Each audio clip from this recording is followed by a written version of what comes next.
13. Oza menghambur memeluk wanita itu, tak peduli dengan tubuhnya yang lusuh dan kotor. Mama, Mama, ini Oza, Ma. Oza sudah sembuh. Oza tak bisa lagi menahan rasa haru dan kerinduannya, hingga air mata kerinduan tak terbendung lagi. Pelik dan juga Wirda tak kuasa ikut menitikkan air mata. Wirda yang sedari tadi berhati-hati untuk bereaksi berlebihan, karena takut wanita yang ia yakini sebagai mamanya yang hilang itu akan panik dan kabur. Kini ikut berpelukan setelah melihat bagaimana Araya Sapitri membalas pelukan Oza dan mengusap kepala belakang sang mama. Ma, ini Ara, Ma. Peluk Ara ya, Ma. Wirda bergabung meminta dipeluk oleh sang mama, yang kini telah kembali. Wirda yang sedari kecil selalu dipanggil Ara oleh ayah. Pelik menangis terseduh di kursinya. Geraknya yang terbatas karena sakit jantung yang diderita. Terlebih cedera pada lutut akibat jatuh di kamar mandi, membuat pergerakannya terbatas. Memilih untuk tetap diam dan menyaksikan kesayangannya saling berpelukan. Tidak perlu pemeriksaan lebih lanjut untuk memastikan wanita di depannya itu adalah miliknya. Semuanya itu tidak perlu saat hati sudah lebih dulu menemukan pemiliknya.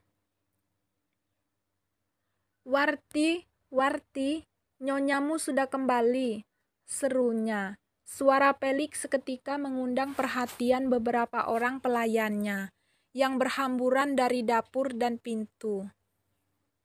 Sampai dengan banyak pertanyaan di benak mereka, siapa gerangan nyonya yang dimaksud. Pelayan bernama Warti lebih dulu sampai dan kemudian melerai pelukan ketiga orang itu. Berganti dirinya yang memeluk Araya. Setelah memastikan jika wanita itu adalah benar nyonyanya yang hilang. Terima kasih Tuhan, serunya. Nyonya, Warti kangen. Kalau sudah ketemu begini, Warti tenang, bisa meninggalkan nyonya. Tambahnya lagi. Hus, ibu bicara apa? Herdik Oza. Saya itu sedang sakit loh.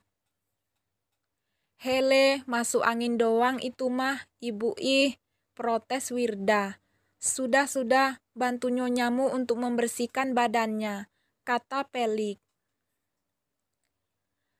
Araya yang tampaknya juga mengenali pelayannya itu, mengusap pipi Warti yang sudah basah oleh air mata. Aku lapar, Warti. Siap. Warti sudah siapkan banyak makanan. Sekarang kita bersihkan badannya nyonya dulu ya. Aku bau ya, tanya Araya, seraya mengikuti arah bimbingan Warti menuju kamarnya. Tidak, hanya saja sudah malam, tidak baik jika tidur dalam keadaan kotor. Oh iya, Peliku tidak suka jika aku masih berkeringat. Dia belum pulang kerja ya, katanya ada rapat. Nanti Tuan akan menunggu nyonya di ruang makan. Benarkah?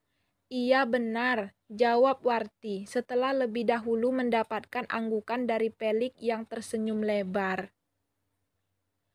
Warti yakin sebentar lagi rumah ini akan dipenuhi warna-warni kebahagiaan yang sudah 2 dekade lebih telah menghilang. Suara guntur menggelegar ditambah dengan kilatan putih membelah langit yang telah beranjak malam dengan perkasa. Diikuti dengan basahnya permukaan bumi hingga aroma tanah tercium menenangkan. Tetapi tidak begitu yang terjadi dengan Araya. Anakku, jerit Araya histeris. Sesaat setelah membersihkan diri dan memakai pakaiannya, tetapi tidak mendapati anaknya berada di sampingnya. Dengan matanya yang memerah dan melotot tajam, ia mencengkram lengan atas Warti, serta mengguncangnya dengan kencang. "Di mana anakku? Di mana anakku? Mereka membawa anakku. Ah, anakku!" Tubuh Araya lantas meluruh dan kembali ia menjambak rambutnya, yang sudah disisir halus oleh Warti. Tubuh Araya berguncang hebat, sembari terayun ke depan dan belakang. "Nya, sadarnya, anak-anak ada di bawah," bujuk Warti yang ikut panik dan menitikkan air mata. Warti sungguh sedih dengan keadaan majikannya, sangat memprihatinkan seperti ini. Warti masih berusaha membuka cengkeraman erat jari jemari Araya pada kulit kepalanya. "Udah, yuk nanti kita cari sama-sama."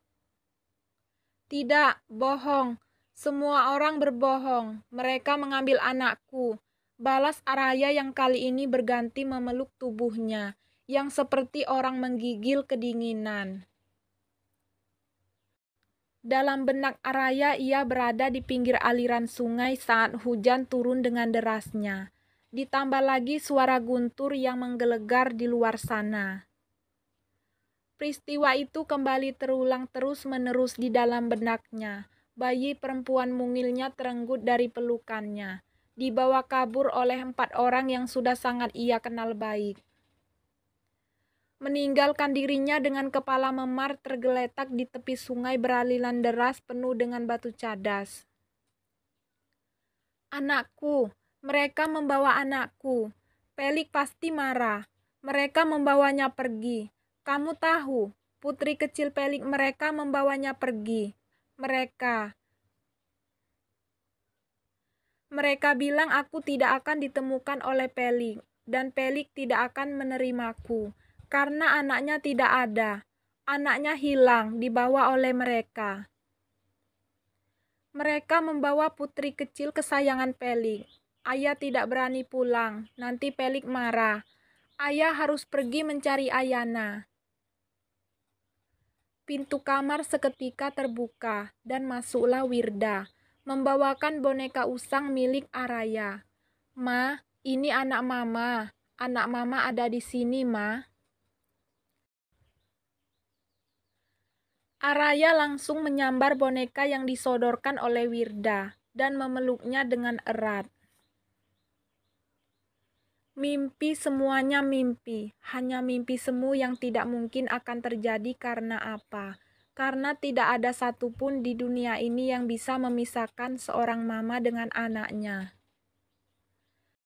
Tidak ada mantan anak di dunia ini, yang ada adalah mantan suami dan istri.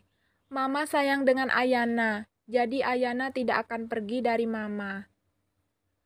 Gumam Araya seraya menimang boneka itu, mengusap puncak kepalanya selayaknya kepala bayi sungguhan.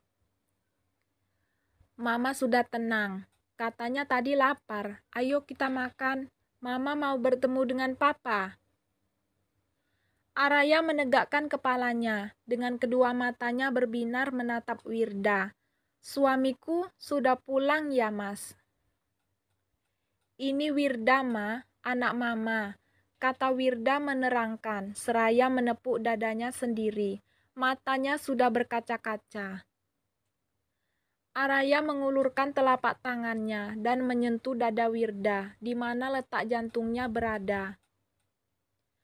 "Rasakan detaknya, Ma. Dia berpacu cepat karena rindu dengan Mama. Wirda kangen Mama," kata Wirda lagi dengan suara serak, seolah tersangkut di tenggorokan. "Menangislah jika ingin menangis. Jangan simpan air matamu di dalam dada, karena ia akan melukai hati dan perasaanmu. Tumpahkan supaya lega hatimu. Luas maaf dan panjang sabarmu. Menangislah di hadapan Tuhanmu dan pintalah, maka akan diperolehnya bagimu, sesuai dengan kehendaknya," kata Araya seraya kembali mendongak, dan berpindah mengusap air mata Wirda yang membasahi punggung tangannya. "Jangan cengeng, ayo kita makan. Nanti air hujan bisa asin jika kamu menangis." Wirda hampir saja tersedak air matanya sendiri, kalimat terakhir yang diucapkan mamanya adalah kalimat favorit yang selalu wanita itu katakan padanya dulu jika dirinya menangis merengek saat bertepatan dengan turun hujan. "Ayo kita makan," ajak Wirda berusaha mengajak dengan nada ceria. Ketiganya berjalan beriringan menuju ruang makan, di mana Oza dan Felix sudah menunggu. Sementara di kediaman keluarga Zaron, Belinda yang baru saja menuang air putih dan meneguknya setengah gelas lantas terbatuk hebat tanpa alasan yang pasti. Suara batuknya membuat Gio bergegas menyusulnya ke ruang makan. Mereka belum lama selesai makan dan baru saja berpindah ke ruang santai. "Pelan-pelan minumnya sayang," ujar Gio seraya mengusap lembut punggung Belinda. Wajah Belinda sampai memerah dan kedua matanya berair. Belinda menarik napas dalam-dalam dan menghembuskan perlahan sebelum berhadapan sempurna dengan Gio. "Udah pelan tadi, kayaknya ada yang ngomongin aku deh." "Gak ada orang ngomongin kok, perasaan kamu aja paling." "Oh iya, bisa jadi ibu kamu kangen sama duit anaknya," kata Gio seraya meraih tangan Belinda dan mengajaknya untuk bergabung dengan kedua orang tua dan anaknya Nira. "Kok gitu sih? Siapa tahu ibu sudah dapat duit." "Dari mana dia dapat duit coba?" "Dari saudaramu yang lain itu. Paling juga berapa? Buat bayar arisan saja tidak akan cukup buat dia. Tanya saja dengan mama." "Tanya apa sih?" Tanya malah menimpali. "Ini ngomongin ibunya Linda. Dia katanya keselek karena pasti lagi diomongin orang. Gio bilang paling ibunya yang ngomongin, kangen sama duit anaknya." "Hus, gak boleh ngomong gitu. Tapi bisa jadi sih, ibumu masih suka hubungi kamu, Linda." Tanya Mala kepada Belinda, yang kini sudah duduk di karpet, beralaskan bantal besar dan bersandar pada kursi, di mana Gio duduk di atasnya. "Sudah gak lagi, nomor Linda sudah diganti sama Mas." "Bagus kalau begitu, biar kasih pelajaran ibumu itu. Jangan cuma bisanya memanfaatkan anaknya saja. Mama bukannya mengajari kamu menjadi anak yang durhaka, dan bukan juga mama mau ikut campur. Selama 4 tahun kamu menjadi menantu mama, mama sudah berusaha demi menjaga perasaanmu, tidak ikut campur terlalu jauh. Tapi desakan dari kakek tidak bisa dihiraukan lagi. Oleh karena itu mama meminta tolong kepada Om Yanto untuk menyelidiki mamamu." Belinda lantas menegakkan badannya dan duduk miring menghadap mama mertuanya tersebut. "Maksudnya ada apa ya, Ma?" Linda kok nggak paham.